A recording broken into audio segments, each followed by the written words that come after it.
Bukod po dun sa mga regional training centers din, nakikita na rin po kahapon yung plano rin po mag-host ng WTA 125 dito sa Maynila. So, ano po yung mga improvements po for yung sa venue dito na for the tennis courts po sa Kaya nahabulin natin yan kasi WTA 125. At syempre, sino pa na gusto natin maglaro dyan?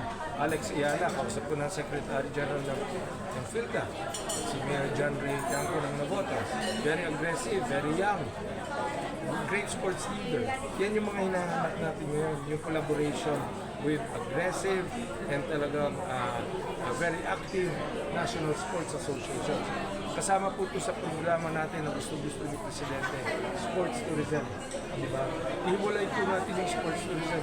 Yung sports para lumahok ang mga atleta at yung tourism component so we can promote our country. Yun yung ginagawa natin dyan. Kaya yung WTA, isang malaking proyekto na naman yan ng Philippine Sports Commission at ng PhilCA. Pero po yung parang date po na para ma-accomplish po natin before yung propose po na hosting dates din po. Dito po, January na itong WTA. It is 2 weeks, 3 weeks, meaning right after Australia. Chairman, 100% na pong tuloy ako. Yung WTA. May tinukay silang venue? Wala pa yata silang venue? Sa Rizal po natin gagawin yung WTA, papaspasan natin yung renovation, paspasan natin yung mga stands. Hopefully by next year, mas maganda na, baka nasa park na tayo. Pero let's start na. Sure na po yung WTA 125. Kaya yun po ang report sa akin ni Secretary John Ray. Venue lang nga. In-announce na. Hindi, sa Rizal na po yan.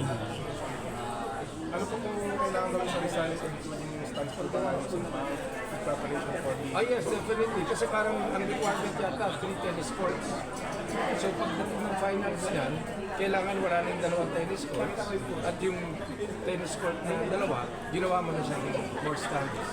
So papaspasan po natin yan. And kakayanin naman natin yan, January pa naman yan. Anong possible maging length yan? Kasi usually mo kasi dito Manila. Manila Open, Philippine Open. Yan yung tama. So WTA 125. Is this mean that there will be more professional tennis tournaments na local organized or diba like They should, you know, sabi ko nga sa inyo, ang Philippine Sports Commission enabler.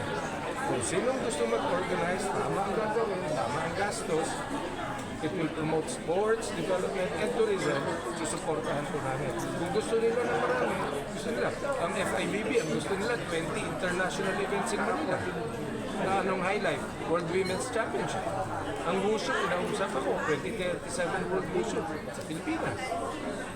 So lahat po yan, magtulungan tayo kasi hindi naman po yan magandang paliwanag ko ito Hindi naman po yan gastos ng gobyerno.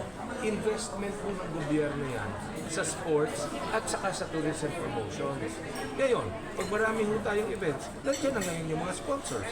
Pag nandiyan na ho yung mga sponsors, may kasama na tayo gumastos sa mga bagay na to. And then we promote the sport and we promote the country. Okay, Chairman, yung update dun sa bagong coaster na ni-reveal kanina for our national athletes. And of course, yung infrastructure project sa loob ng Rizal Memorial, yung PNB building, gagawing PSC House. Okay. Yung unahin natin yung sa Pero scooter. sasakay ka ba rin sa coaster? Yun. Importante yun.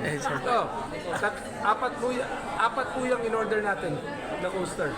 Kasi alam niyo po, for the longest time, I was told na pag bumabiyahe abroad, may biyahe sa Baguio, may biyahe, nangihiram pa ho tayo sa kaibigan nating mga taga-MMDA. Tama lang naman po na meron na tayong sariling coaster. Napakaganda ho, binili po natin ito sa DBM, yung DBM Procurement Service Group. Wala akong bidding niya pag binili mo sa gobyerno rin. yung marketplace? Po, yung marketplace. So these are the programs that we are really trying to fast track. Kasi po, sabi ko nga, pangako ko, yung welfare ng atleta. And of course, yung infrastructure project sa loob ng Rizal Memorial. How's the progress right now? Kasi yung Taekwondo gym, magiging NSA hub. Yung dating PNB building will be the new head office ng PSC. Apo, yan yung PSC house po, hindi lang head office yan. It is where we can meet, it is where we can do all of these things, it is where we can host It is where we can welcome international federations, ambassadors. Yan po, kasama ho yan lahat dun sa PSC House na ginagawa natin. So, tuloy-tuloy ho pag-upgrade ng PhilSports. Nandun ang binigay ni First Lady ng mga upgrade ng dormitoryo.